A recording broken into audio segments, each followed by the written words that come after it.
to me that Xiaohu might want to get his hands on that Azir if it's let through. Absolutely. I mean, we were talking about it during the pre-show, right? Knight does bad things to people that pick the Azir without banning away that Ziggs.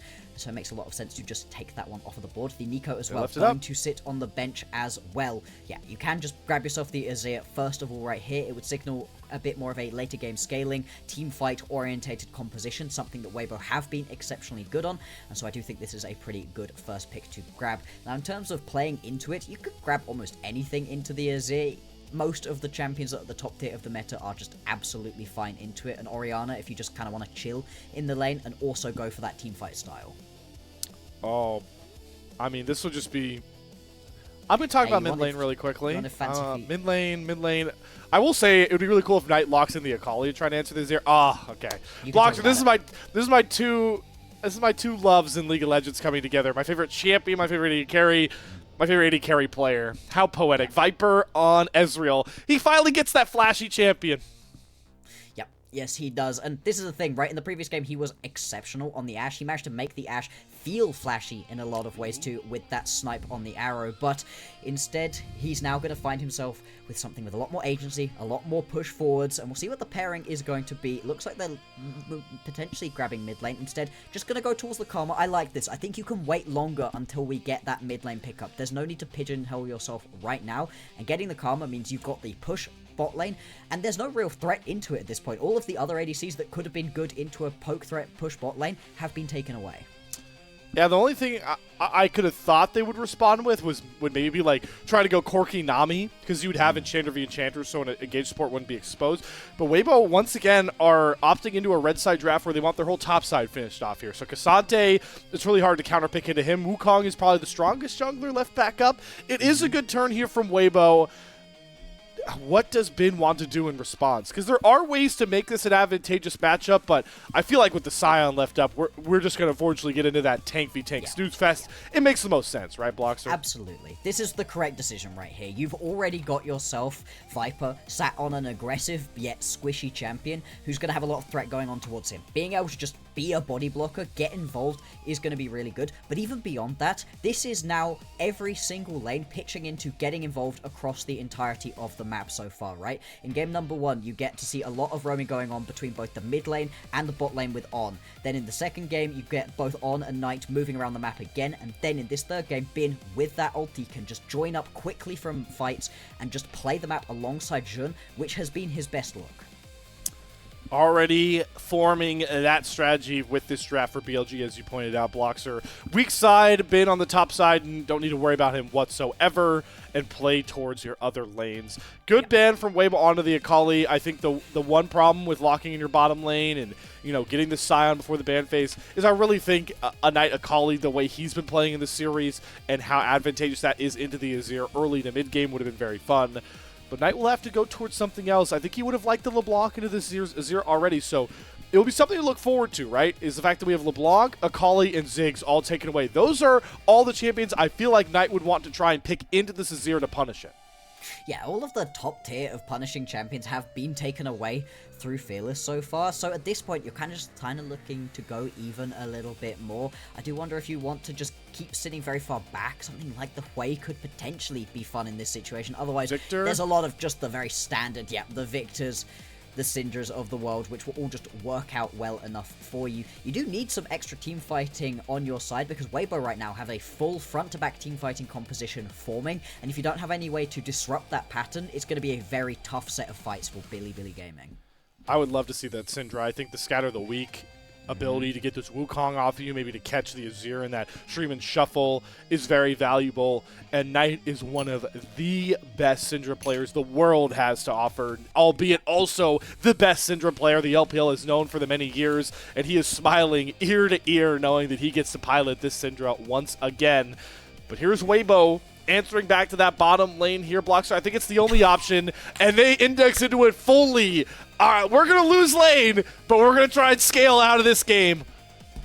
Okay, this is the first pickup of this champion so far this split right here for Erha. He hasn't played this one before in this split. No Pocket Yumi duty yet. I was already going to be talking about how Weibo had fully told us what their game plan is. They are front-to-back team fighting. They want to do that at about 15 to 70 minutes into the game, and until then they're going to be very weak, and still until 25 minutes they're going to be pretty weak. It got worse with the Yuumi. My god, this champion pops up so rarely in games anymore that I'm forgetting its name. It's phasing out of existence for my universe. This is wonderful to learn. Over on the other side, though, BLG, they're so aggressive with this team comp. Yeah, I mean, listen, bottom lane's going to be an absolute one-sided affair for Viper and on again. Knight's going to have his way with getting easy splinter stacks on this Syndra, and then, I mean, Bloxxer, Nefiri into Wukong. Wukong is very powerful, but into how BLG won Game 2, into how aggressive Shun is playing, confident as that player of the game in Game 2. I love it. Why not? Play with that fire. Bring it over into the other game. Get this series done and dusted, Shun. Yeah, I do feel you. At the same time, I think that, for once, I do worry quite a lot about the composition that BLG has. I think that there's a real chance for the Nefiri to do what we saw in the previous couple of games from Jiejie, which was nothing.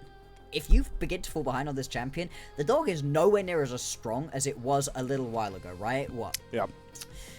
7 months ago, probably, this champion was everywhere. It was all you could ever think about. It was so incredibly oppressive. It's really not the case at this point in the meta, and so if you do begin to fall behind as Jun, that can be risky. At the same time, he's not shown us that he's going to fall behind. He's been incredibly good at being proactive and getting kills on him, and if he's able to do that in this game, Weibo are going to have some serious problems.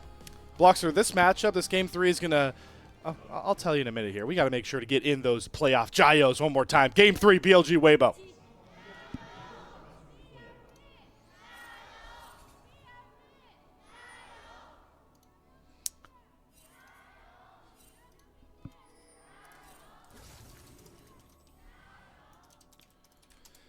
So, Bloxxer, this matchup, if you really think about it, transcends League of Legends itself. I would argue BLG is team dogs. Yeah. Weibo's team cats. They're going up against each other. I mean, how often do you get to see that? Indeed, and I've got to be honest, in the straight-up 1v1, the dog definitely wins. Hopefully for Erha, he's not going to be alone for any situations. Like you said during the draft, right, this should be very much getting poked out, pushed around right here in the bottom lane. The Yuumi really doesn't provide that much. Ooh, nice exhaust onto Viper. Elk stepping forward, I guess, on Viper's melee range with Elk, and he's going to cut him down. First blood to Viper. Letting Elk know first team All-Pro should have been his. This is his league to run as the main marksman. And this is the problem, right? As much as they were able to fight back and get a decent chunk of damage down, it's that sustained damage that you have from a Karma and you do not have from the Yuumi. The Yuumi's able to give you 1 Q, 1 auto attack probably, a full round of spells, and at that point you've got nothing more to give, whereas the Karma can keep hitting, can keep dealing the damage, and in that long, slightly more extended fight, BLG are going to be able to come out on top. And on top of that, I want to praise Viper for recognizing his summoner, his rune keystone choice. This is the one time I get nerdy and technical on you, Bloxxer. The lethal tempo versus PTA, there's two logics, but lethal tempo here is why Viper felt confident going for that trade, because he was able to extend that trade even further with it. Love that pickup as we'll look back at the level 1. Yeah, you were slightly less strong in terms of the just little bits of poke coming on through, but in this long extended fight, absolutely, when you've already got the advantage of having a Karma, yeah, it is just going to be that much better. And I mean, looking at the summoner spells coming on through as well, you've now got nothing on the Yuumi. Now, that's not the end of the world. Nothing on your Sivir either. That's going to be really rough, and it's going to translate into exactly what we are seeing right here. The bot lane pressure is going to be kept up pretty much throughout the entirety of this laning phase, you have to imagine. Well, we knew the lane was going to be rough, but at what point is it going to be unsalvageable? We'll have to find out here, as Elk is already forced to reset once again, coming back with boots and a control ward. So that is going to schedule, and we'll see how much of an everlasting effect that has on Shun's gameplay. Now that he doesn't have to worry about bottom lane, he can look for his own little trade. Jiejie, you just saw Knight off map. He roams right into it. Jiejie doesn't even flash. BLG are right back at it again. The full court press is dominating. Yeah, I love the way you keep coming back to the full court press. This is the way that BLG have just been taking people out back. The ability to just keep the pressure so high that as the other team, you don't know what to do. You don't feel like you can breathe. You feel like there is always somebody else in your lane and you never get to just play out your 1v1s. That's particularly devastating for a team like Weibo, who have had some very good 1v1 and 2v2 lanes for themselves previously. Elk and Erha have usually taken over lanes in the 2v2, but they're not winning them right now, and then even when they do, Jun gets involved. Oh my god. It's a flash on to get the tether. Elk is dead again. Viper does not have mercy. All he's got is mystic shots. He is putting on a show right now. Oh, and you look at the body language right here out of Elk. Takes a sip of the drink, real just scrunch up on the face. He is not happy, and you have really no surprises as to why. I mean, this bot lane is completely falling to pieces. Now, the question for BLG is, what do you do on the rest of the map? Do you do what you had previously, which is you roam Knight down to the bottom lane, get him a couple of kills, then he can go play across the rest of the map? Do you do the same for Bin, or are you happy to just allow Viper and On to keep doing their thing on the bottom side of the map, and then Jun can focus his attention elsewhere and try to help his lanes there? It's just so awesome. Bloxxer, we put such a high mark on Viper's return to the LPL, and while he did play well in the regular split, it wasn't that like sort of 1v9 Viper-esque style that we even saw in HLE last year in their shortcomings of the Worlds. Viper was always just head and shoulders above everybody else. Yep. It just seems like we were waiting. He was waiting for the playoffs to really kick it into that high gear, that gear where Viper is known as the greatest marksman the world has to offer right now. It's awesome to see him settling into that form right in front of our eyes in this playoffs.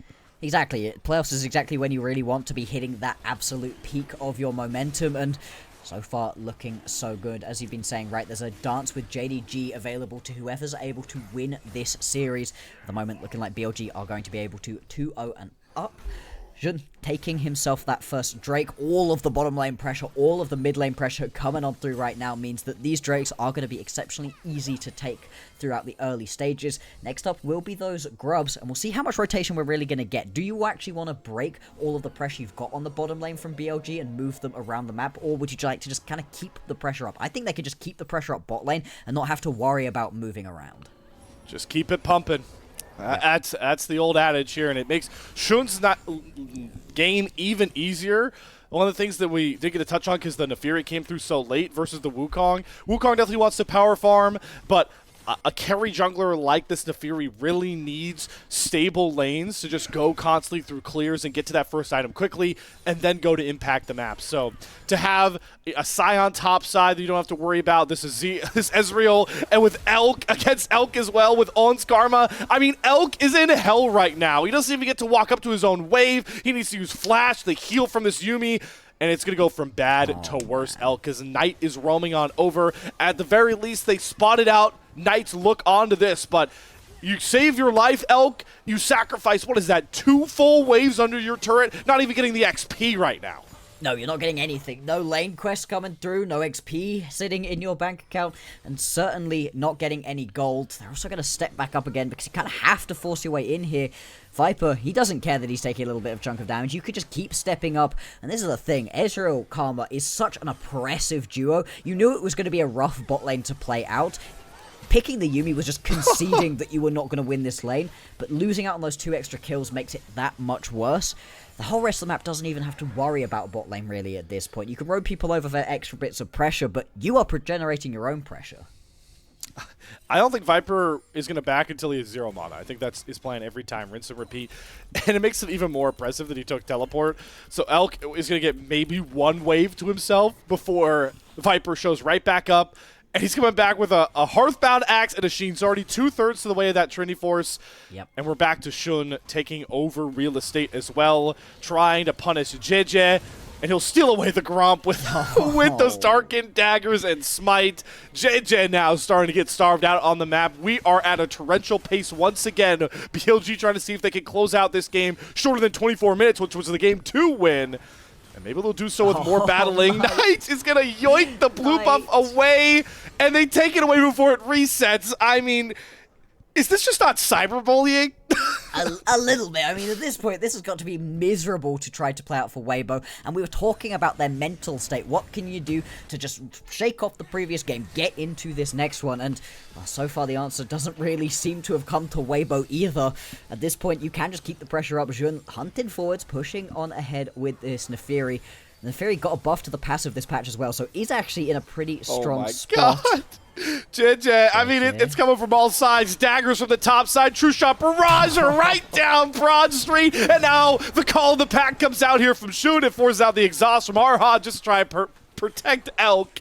But I'm going to quote myself again from Game 2 here, Bloxxer. Bottom lane is a toxic wasteland that Weibo cannot touch. Yeah, absolutely, and this, again, it spilled out in the previous game. It meant that the rest of the lanes weren't able to get the attention that they needed because you constantly had Jiejie moving down to bot lane to try to just cover, get some XP into the inventories. I mean, we are 9.5 minutes into this game, Slayer. As the bot lane of BLG, you get to go back to base right now, complete your Trinity Force, yeah, very close as well. Tier stacking's going through beautifully as well. Some booties in inventory for that extra level of survivability. Run back to lane, take that full tower potentially, and then just keep on going. Oh my god, and Knight wanted in on the action, right? It's just a Q ult and walk away with style. The golden left hand picking up on the dominance of this matchup and looking like he's going to push his lead over Xiaohu up another marker. Again, if you factor in the 2 games we've already played, Knight is 47 to Xiaohu's 37, and the way things are going, we're about to make an 11-game difference. Weibo look completely out of sorts. I just don't feel like this is the Weibo that we were seeing at the end of the split. This is not the Weibo we were seeing at the end of the split. Yes, BLG were their kryptonite. BLG have Weibo's number, but still, Weibo were able to fight back more than the last 2 games in those previous series. It feels like they're just getting outpaced across the map. This high-tempo, full-court press, if you've been calling it, is just so infuriating to play against. Yeah, you get Bin's ulti right here. Maybe you get a kill onto him, but getting kills onto Bin has not won you any of these games previously. I mean, is this the Game 2 script again? This is exactly what they did. They went 4-1 against Bin to try and dive him under the turret. It is going to work out, but I think Zika, all right, he gets the nice Cassante shield to get himself out. True Shot Barrage is a little bit too late. Weibo finally on the board. The perfect game is ruined. Yep. But the win still very much in favor of BLG. 5,000 gold the advantage. There is that first tower being taken down on the bottom side of the map, and you could just keep on rolling now. Don't Knight overstay. moving up towards the top lane. Zika low. They are just about going to be able to back away. For Weibo, you've got yourself a composition that wants to play late game front-to-back team fights. Now, can you survive in a late game front-to-back team fight at this point? Probably not, but if you can just hold on, stem the bleeding, not get to 6,000, 7,000 the gold disadvantage, maybe there's a chance for you here, but so far they haven't been able to just slow the pace of the game. I mean, they're gonna have to give anything that's labeled neutral on the map over. It's not neutral anymore. It's BLG Void Grubs, BLG Dragons, BLG Rift Heralds. Jiejie is just struggling to pick up camps, right? Yeah. The biggest win for Weibo here is arguably the fact that the bottom lane tier 1 turret went down so Elk can farm safer. That's the reality we're at here. True. See, I always looking to make a play here. Nice stream and shuffle gets Knight to take a turret shot, gets away from the scout of the week. Knight waiting on cooldowns. We'll have to just walk things out, but this is an Azir pre-15 minutes. He doesn't have the damage to kill a full health Syndra. No, and you've already got the Ludens completed right here as Knight, so he has a ton of threat back. You see how much respect Xiaohu is having to play with. Now potential dive once again onto Bin. You're going to lose a whole top lane tower for it, though.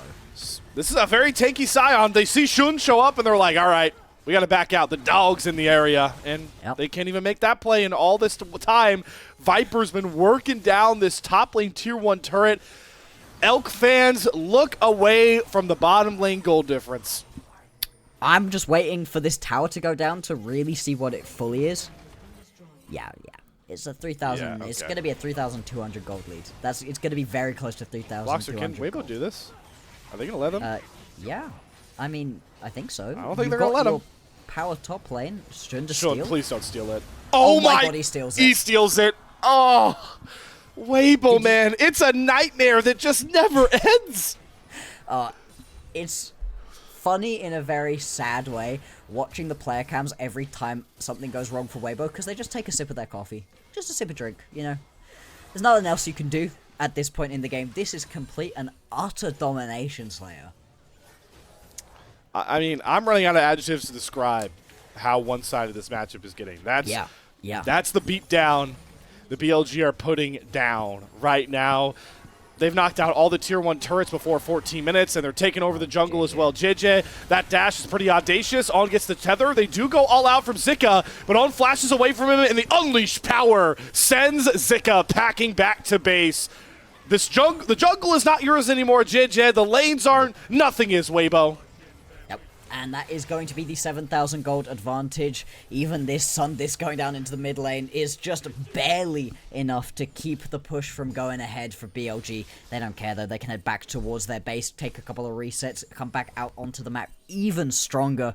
I don't remember the last time Jiejie was able to take a camp uncontested. Elk, I wouldn't, okay, we'll jump into the replay. Yeah, let's go to the replay though. Okay, in this... Again, there's very little to say about this. If you are a little bit stronger, if this isn't at this point a 6,000 gold lead, you probably win this team fight. This is quite aggressive out of the BLG members, but it just doesn't matter in the end. I assume nothing happened on the bottom side of the map. It's still only the singular kill onto Bin that went on down.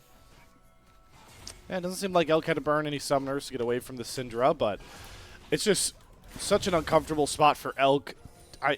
You want to get him safe farm. The Sivir needs it desperately, but now we're into the point where Knight's going to side lane, so you can't put the Sivir up against the Syndra unless they lay a trap with Elk. He gets away from the Sky of the Week. Knight immediately burns the Ghost because he knows all of the Weibo armies coming after him. They use the Yuumi ult. A great flash. Shuriman Shuffle finally gets Weibo a positive play. They get the shutdown from Knight right onto Elk. There's something positive here of WBG. They've got something. That's a little bit of gold back, right? You are going to lose out on the top side of the map to the Rift Heralds, and with all of the Tier 1 towers already gone, the Rift Herald actually could do a lot of damage right here. If you can take that mid lane Tier 2 tower down, really opens up the map even further than it is already. Makes it even harder for Jiejie to be able to step up and grab himself any of his camps. Still, Elk has all 2 kills, and you do just need the Sivir to get towards those item breakpoints. At this point, 1 item completed, trying to get enough gold together for the second. You're still 20 minutes away from this really being a threat of a Sivir. And BLG won't let up for a single second of that timer you're giving Bloxxer for Weibo to try and have any sort of chance in this game, and any sort of chance in this series. The full court press continues with the minions all getting in lockstep alongside it. Tier 2 turrets are going to constantly be under threat. BLG, I mean, the game plan at this point is what? Just dare Weibo to try and greed for any resources, greed for any overload plays, and wait for the bigger buffs to come on the board. Baron, 3.5 minutes. I mean, it might be a 20-minute Baron take, and they'll get on to Mountain Soul Point way before that. Yeah, I mean, the only saving grace is that in the LPL, no gold lead is safe, but you are certainly trying to make one so here is BLG. Mid lane Tier 2 tower is just going to be taken out by the charge of the Rift Herald. I don't think anybody's going to ride the Rift Herald a second time towards tower. Probably just away. Yep. Oh no, actually is deciding to go on in. They are. Oh, on. All right, you know what? We got to give him some grief. Oh no, but the Scout of the Week from Knight, they don't even get the trade on to On. It's a beautiful usage of the orbs from the Syndra for Knight, and On's transgression. His driver's license may be revoked, but at least he has his own life thanks to his mid laner. Yeah, I mean, I'm still going to claim that I was correct and you shouldn't have gone in, but you were. On deciding to test the limits, and yeah, to be fair, he did not end up dying. So look at all of the people it's dragging towards the mid lane, and you've got free push happening top lane. Bin going to be able to take himself another turret plate, and the gold lead just keeps getting bigger. You know, Bloxxer, this is a game where I almost feel bad for you, my friend, because I don't know how you break down the game state very much. Yeah, so BLG JDG. Yeah, exactly. It's very interesting when it's just individual lane play that wins you matchups, because usually at this level, it isn't just you're better than your opponent's bot lane, especially not when we've got 2 bot laners that we were hyping up so much when we said that Erha was having a really impressive split, where he was finally getting his chance, and On, you know, he's been having a weird time of it. I think this split's been very good from him, but there were a lot of jokes, at least at the start of last split, between On and Off. We weren't expecting this to just be complete domination from the bot lane of BLG, but that has been what skewed the whole rest of the map. Yeah, Knight's been playing well, Jun had an incredible game too, but the fact that the bot lane are playing this well means there's nothing else to do for Weibo. It felt like that was the matchup that was the most up in the air, right? You expect Knight to, even if Xiaohu's in a bit better form, garner leads in that aspect. You'd favor Bin against Zika. It was, all right, can Elk and Erha go blow to blow with Viper and on? Like, that's a star-studded bottom lane matchup, especially in the All-Pro votes conversation. And as you pointed out, that has been the strongest gap for BLG, and this is the type of series you get with those other lanes going as expected. I mean, the Brigade forward continues. It's the top lane tier 2 turret taken down. BLG, I know you did a really good job praising the fact that they kind of just dominated their opponents lane versus lane, but even it can be easier to do with this monstrous of a gold lead.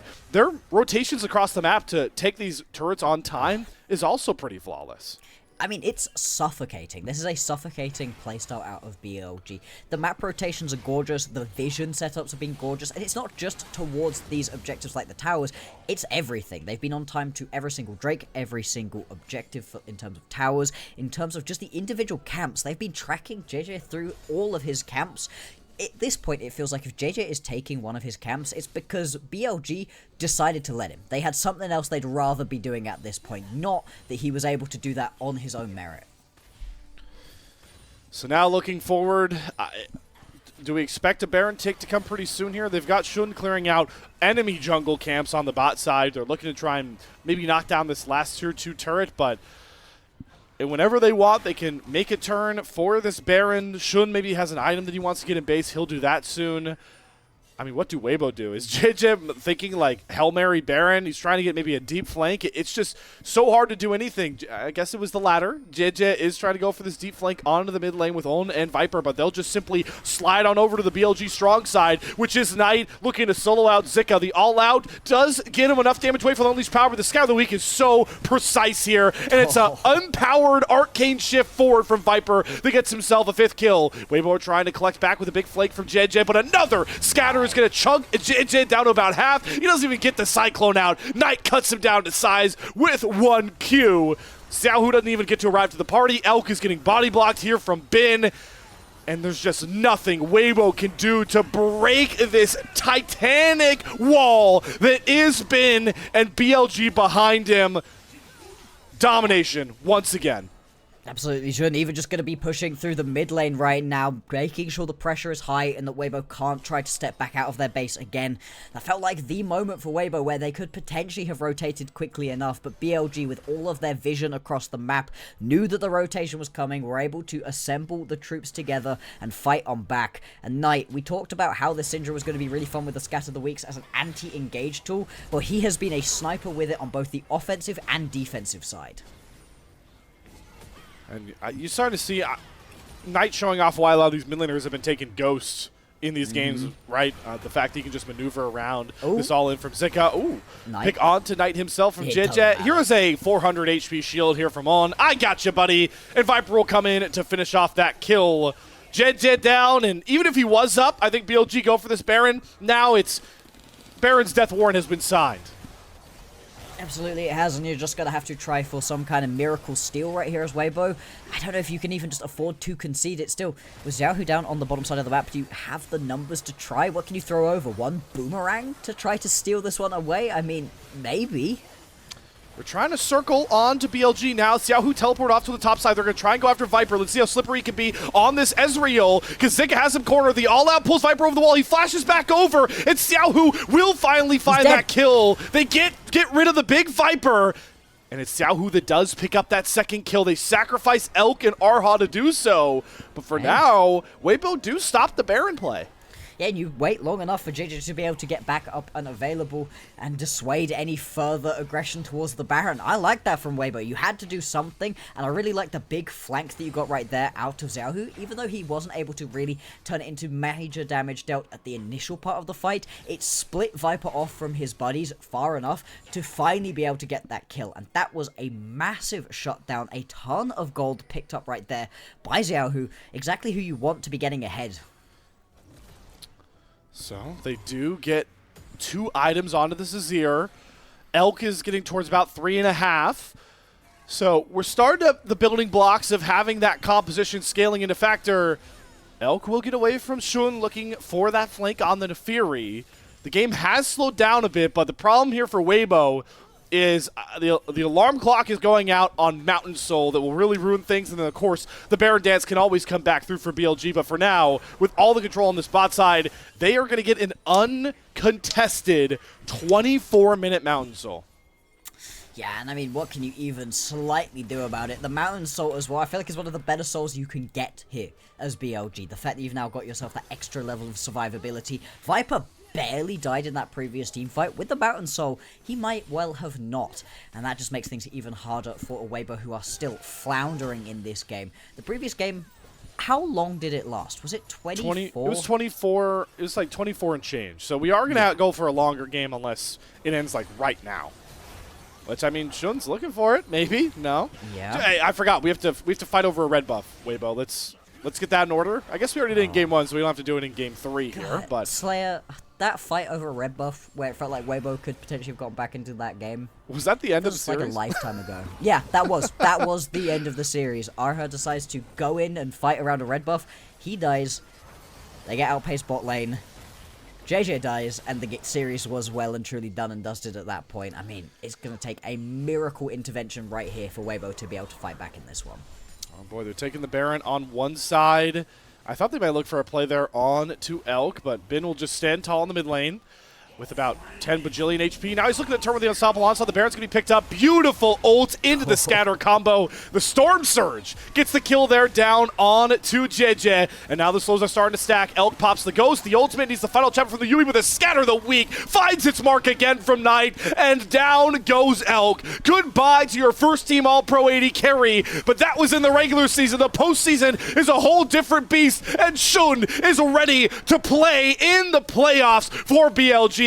Down goes Xiaohu, and it's the final march here for BLG. You look up the word domination in the dictionary. Today, you'll see a picture of BLG. The team set up to potentially be the big bad of the LPL international stage just made a statement win, a statement sweep over Weibo Gaming to let not just the league, but the world know this is what the peak of Bilibili Gaming looks like in 2026. It's only a matter of kills to find as they knock down Zika, get rid of Jiejie, and find the kill onto Erha. The most dominating series of the playoffs belongs to BLG as they 3-0 to send Weibo down to the lower bracket and have a date with JDG.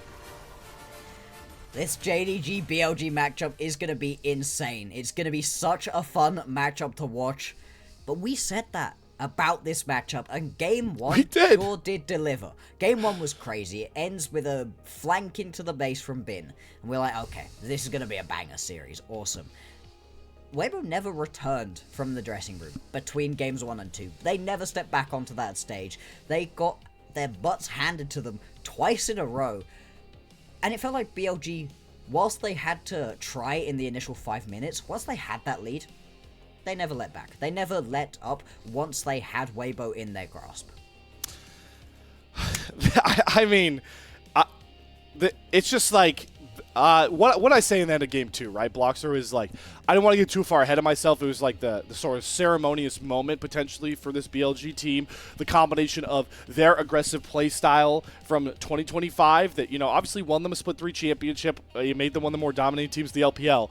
Add in Viper, and once you get him going as one of the greatest marksmen the world has to see, when will we finally see that? I think this series was that moment that we finally saw the full culmination of this roster that we had projected from the offseason.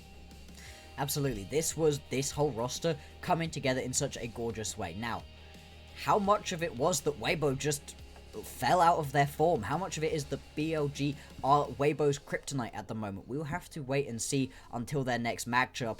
We'll focus in more on BLG in a minute, right? Because they have been awesome and the stats are going to show that to us again. I just quickly want to think about what it is that now Weibo have got to go and do. They lose right here, so they're going to be down in the losers bracket. I don't think they slot in with AL, though. They'll be in the top, so they'll be waiting for the winner of TESWE most likely, or depending on seeding. I don't know if we have the bracket updated. Our awesome producer, Icefire, I don't know if he turned around. Maybe, hey.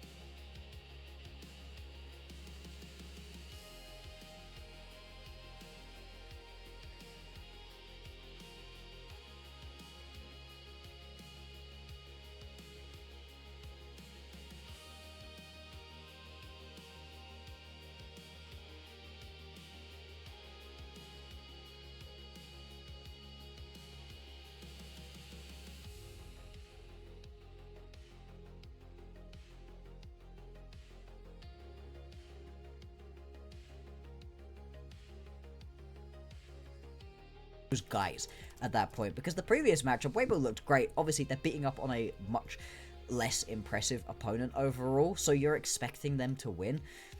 There's so much to go back to the drawing board for from game number 1 for Weibo. Games number 2 and 3, you look at draft and you look at the first 5 minutes, and beyond that, I'm not sure that there's anything you could have done from that point. I don't know that you need to VOD review the remaining 30 minutes. Yeah, I don't know. I do think you did an apt job, you know, talking about it. I think Weibo, not to discredit BLG's domination play, but I think Weibo do kind of go back to the drawing board and say they kind of shot themselves in the foot, especially that Game 2 draft, right? We've been harping on it a lot, but I just think telegraphing, you cannot get away telegraphing what you're going to play that hard in a spot like this, in the playoffs, in the LPL, and expect to get results. So I think for Weibo, it's really just kind of maybe trying to get back to what worked for them towards the end of Split 1 playoffs, because even I was on the cast the other time we saw the Caitlyn Elise come across from Erha and Elk, and even then, it didn't work in lane. They got bailed out by winning the game later thanks to superior topside play. Even then, it didn't work. So I actually will say it now, Bloxxer. Elk, I know you love going for this Caitlyn Elise combo, but for now, we got to retire it, man. Yeah, shove it. I mean, we've now had multiple non-LPL gold graphs, right? This is crazy that we're just getting a team start winning and end winning. That's not what we expect from this league whatsoever. And looking at all of the stats, looking at what came on through, I mean, what a completely dominating game from BLG. So dominating, in fact, that it feels a little bit tricky to actually assign a player of the game in this one, because everybody was kind of just popping off. Now, I feel like I know where you want to be going with your praise. I think the Ezreal Merchant has Ezreal. My vote's locked up, man. Yeah, I don't know what you're expecting here from me. Very fair. I would like to submit Knight into consideration. I'm not saying he deserves to win it right here. I'm not going to fight you on the fact that was an incredibly impressive performance right there from Viper. But Knight with his Scatter the Weeks was epic. He was finding himself nearly solo kills in the mid lane too, roaming around the map, making it work. He was also looking great. You know what's funny, Bloxxer? To get a little bit more personal, my favorite mid lane champion to pick is Syndra. Yeah? So it's very funny, like the Slayer champion merchant debate. Like the Syndra does help it. I don't know. The one thing, we won't get to see the player of the game. I'm sure they're doing an interview. Make sure to stay locked to our socials, because I believe we'll get those out there after. But what I will say here, I was doing a little bit of digging. BLG Jiejie, that's obviously the upper bracket final. The winner of that is the first LPL team that goes to first stand. Yes. So that's pretty cool. They only matched up in the playoffs one time last year across the 3 splits. It was the first round of the upper bracket, and it went 5 games. That was a climactic one. So we've seen JDG. They played 10 full games in 2 playoff series, and even historically back to last year, Bloxxer, this series that will now go up next here in the upper bracket was a 5-game banger as well. Yeah, I mean, this should be a really exciting matchup, and I think a lot of it has to be on JDG and whether or not you feel like you're coming in with a bunch of momentum or not. Getting 2 5-game series back-to-back is a lot of games to be playing through. It's a lot of tape to put out there for your opponents to be able to flick through. As JDG, I don't know how much you learned from this series out of BLG. Wow, they were better than them in the lanes. Let's not let them be better than us in the lanes. Can you do that? I mean, again, we've been talking about an ADC matchup for the ages that we had in this game, and we did, but now we get to have Gala playing in this matchup. Gala versus Viper, On versus Vampire. Now, this is still going to be a bot lane matchup for the ages. Yeah, I mean, that's pretty cool for the Viper road, right? As we talk about, he's back in the OPL, and through his first couple of series, you know, for a majority of his playoff series, not counting the BLG first round, to prove that he is back to hopefully bring glory to the LPL, he's got to run the AD carry gauntlet. The guys that have been holding it down so far. He can't go after Jackie Love yet, hopefully, for the future of him in top esports. But that means that Elk and Gala are the 2 best that he can really get a crack at. Maybe even hope if AL can come up from the lower bracket. We'll have to see here. Bloxxer, though, that does bring a rapid end to our night, though. And before we do get on out of here, I do have, I believe, a couple of important people that I do want to give a shout-out to. We talked about our coffee supporters earlier, but if you checked out the coffee menu, you might have seen that you can become a Elite Coffee supporter. And one of the rewards here is you get a shout out at the end of our day. So thank you very much to our Elite Coffee supporters, Aaron, Soup, and Mong. Their pledged financial contributions help level up the broadcast and give back to the cast and crew who strive to give you an English LPL product every day. Big shout out to our Elite Coffee supporters. And if you heard the end of that phrase, every day, yeah, we roll on here. We got more playoffs action coming. Tomorrow we'll go back to the lower bracket. Schedule tells me it will be Top Esports versus WE, which is talking back on 2025, pretty historical matchup as well, even if things have changed. So make sure to be back here, twitch.tv/LPL English, youtube.com/LPL_English for more unofficial coverage of the greatest region in the world, being the LPL. Awesome shout out to you, Bloxxer. It was a pleasure cutting it up as always on the broadcast. And our production behind the scenes, Ice Fire Ride, doing an awesome job as well. Take care, everybody. For you North American people, get an early rest compared to the usual LPL slate. We'll see you guys back tomorrow. Top Esports WE.